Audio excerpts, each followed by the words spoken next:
What's up everyone? Today we're talking all about fluency and I have a question for you. Is bad pronunciation killing your fluency? Imagine being fluent in English as a checkbox list, and in a rather simplistic way we need to check the boxes of vocabulary so you can use a wide variety of words that are appropriate in that situation, and grammar. You can organize your ideas into sentences using the correct form, tense and so on. But when it comes to developing advanced fluency, you feel that your pronunciation is holding you back. If something holds you back, it stops you from developing or doing as well as you should. In this lesson, I'm going to explain what fluency is and the role that pronunciation has in it. We'll also take a look at whether or not accent matters. Then we'll break down pronunciation into the 3 key parts that are important for you to add oral fluency into your speech.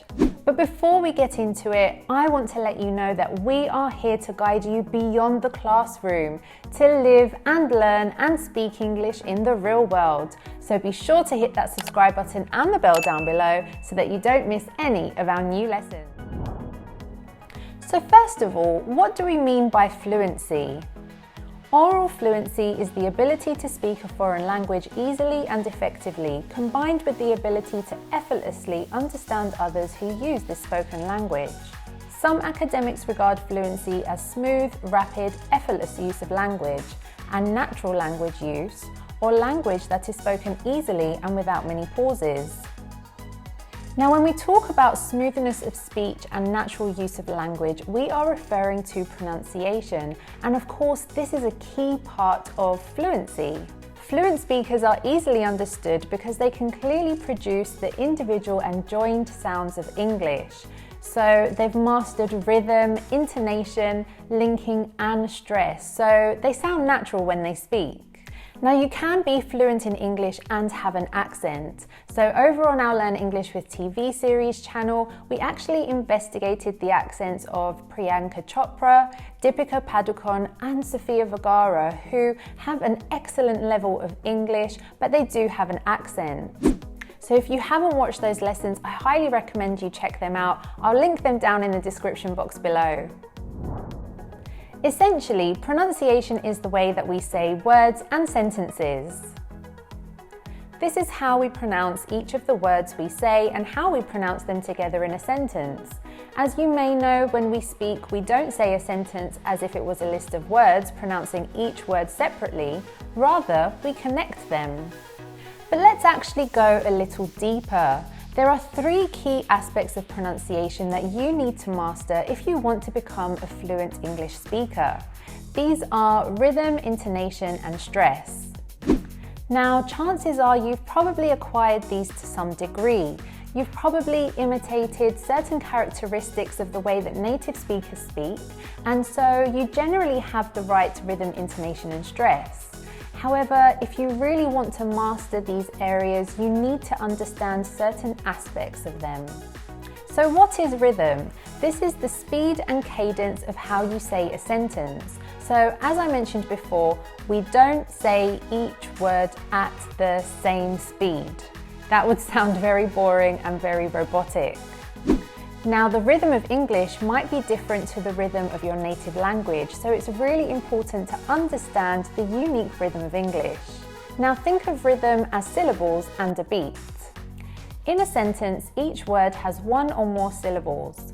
You create this rhythm as you add a beat to each of these syllables. In other words, you stress some syllables, meaning you make them more clear, and you leave some syllables unstressed, meaning you reduce them and barely say them. Look at this sentence. The workers are going on strike tomorrow. Did you notice how only some syllables in some words are stressed? The workers are going on strike tomorrow. Generally, we stress 1 or 2 syllables in content words. So these are the words that carry the meaning of our sentence. So here it would be workers going strike tomorrow. We don't stress syllables in function words, which in this example are the, are, and on. So these are the little words that construct the grammar of our sentence. Now, if you want to take your English from rudimentary or just from holding your own to excellent, then I highly recommend our Real Life Native Immersion course. This 41-week course will take you on a real-life adventure of the English language, each week exploring a different topic connected to our goal to help you understand and use real native English and make it a permanent part of your life in a way that is fun, natural, and convenient.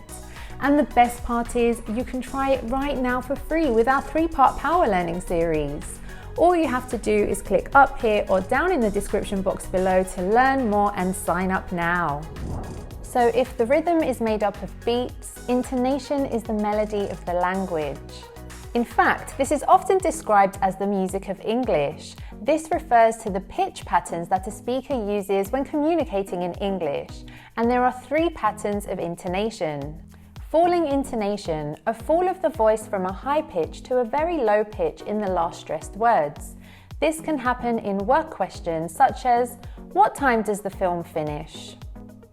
Rising intonation, the rise in the voice from a very low pitch to relatively very high pitch on the last stressed syllable as the syllable following it. This can happen in questions with yes or no answers such as, are you thirsty? Falling rising pattern. It is a fall of the voice from a high note to a very long one and then a rise from the low note to a very high one again. Especially when we request information or invite somebody to do or to have something and the intonation makes it sound more polite. Would you like another coffee? Lastly, the other key aspect is stress. So this is saying a syllable or part of a word more strongly and can be at word level. This can also change the meaning of a word.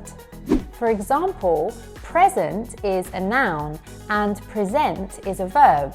So in a sentence, you could say, she is present at the conference, or she'll present at the conference. At sentence level, stress is important for creating meaning and communicating what you intend to say, and not something else.